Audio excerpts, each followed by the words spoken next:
Good morning, everyone. And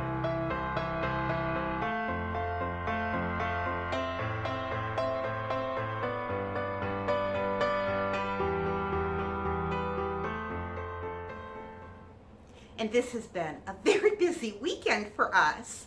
And so, yeah, I hope that you will want to join me for a little portion of this weekend. And yeah, I'll talk to all of you in just a little while. Today, I thought that I would make some meatloaf. My husband really enjoys meatloaf, but I also have a ton of zucchini. And yeah, this one's just kind of like on that too big to really want to eat as a vegetable. So I am going to be shredding up some of my zucchini and using it in my meatloaf.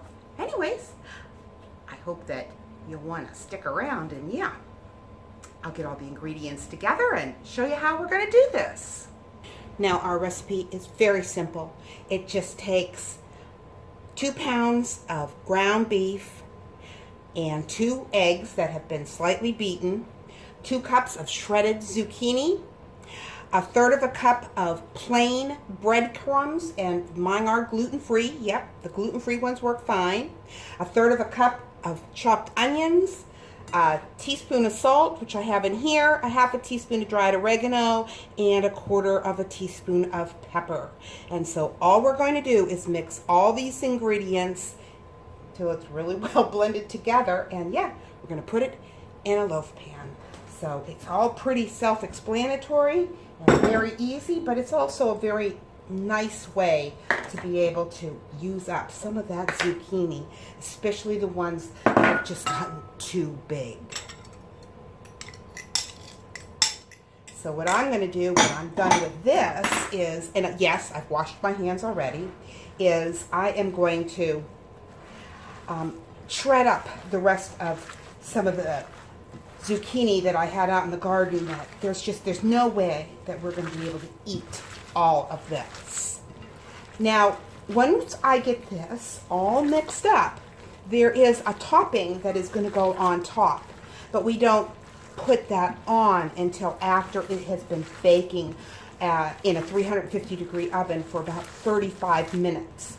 And it's at that time that we're actually going to strain off any of the grease that might be in the pan. And I will bring you back when we do that. But that just takes a tablespoon of packed brown sugar, 2 tablespoons of ketchup, and a 1/2 teaspoon of yellow mustard. So yeah, this is just about ready to go into my dish. So I will go ahead and get that done and put that in the oven, and yeah, I'll bring you on back when we put the topping on it. I need to make a correction, because you don't put it in a loaf pan. You put it in a 9.5-inch pie pan, one like this that's a little bit deeper than the normal metal, and you're going to bake it at 350 degrees for 35 minutes. Yeah, then I'll bring you back and put the topping on. Now it's been 35 minutes, and I'm going to be straining out the extra juices here. And now we're going to put our topping on.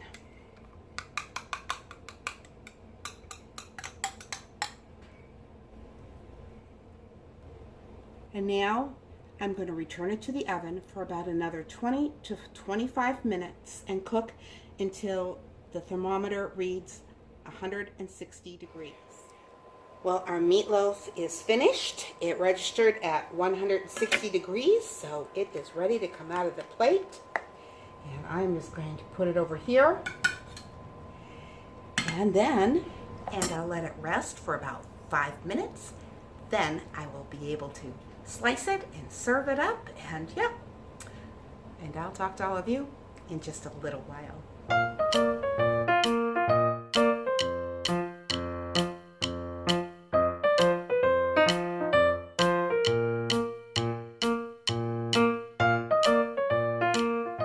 Today's scripture verse is Revelation chapter 3, verse 20. Behold, I stand at the door and knock, and if anyone hears my voice and opens the door, I will come into him and eat with him, and he with me. This verse is one of my favorite portrayals in the Bible. And I'm sure that we have all seen that well-known painting of this scene where Jesus stands outside a closed door and his hand is raised to knock. Since there's no handle on the exterior, the only way Jesus can enter is if someone on the other side opens the door. We all began life with a door that separates us from him because of the sin in our hearts. But it is Jesus who takes the initiative by coming to the door of our heart and knock. There are only two ways to respond to that knock. Either ignore it or open the door. The amazing reality of prayer is that it even exists. God wanted to have a relationship with us. And prayer begins with God moving our heart to seek his heart. We don't initiate prayer, God does. This means that our prayers are always a response to God's promptings. The scene in today's Bible reading portrays this fact so beautifully. By knocking on the door to our hearts, the Lord invites us to enjoy a deep and lasting friendship with him. Prayer is Jesus knocking at the door. Jesus, the King of Glory, the Creator of the universe, the Lord of Lords, the Alpha and the Omega, the Prince of Peace and the coming King. Often when we think of Jesus, we envision a more meek and mild Jesus. And he is meek in the sense of power restrained. But he is the one who humbled himself and made himself no reputation.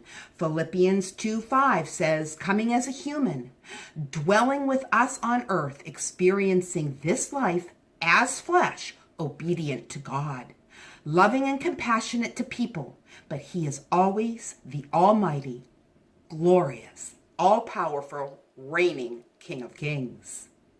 And this is how John saw him as he appeared to him on the Isle of Patmos in Revelation 1, verses 12 to 18, which says, I turned around to see the voice that was speaking to me. And when I turned, I saw 7 golden lampstands. And among the lampstands was someone like the Son of Man, dressed in a robe reaching down to his feet with a golden sash around his chest. His head and hair were white like wool, as white as snow, and his eyes were like blazing fire. His feet were burning bronze, glowing in a furnace, and his voice was like the sound of rushing waters. In his right hand he held 7 stars, and out of his mouth came a sharp, double-edged sword. His face was like the sun shining in all of its brilliance. When I saw him, I fell at his feet as though dead. Then he placed his right hand on me and said, do not be afraid. I am the first and the last. I am the living one. I was dead, and behold, I am alive forever and ever, and I hold the keys to death and Hades. This is the Jesus who knocks. This is Jesus who waits for our response. And with that, I want to remind you, life happens. Let's enjoy it. So when you're prompted to pray, bow before its mystery, open the door, and cherish your Lord's grace and love. God bless, and I will talk to you tomorrow.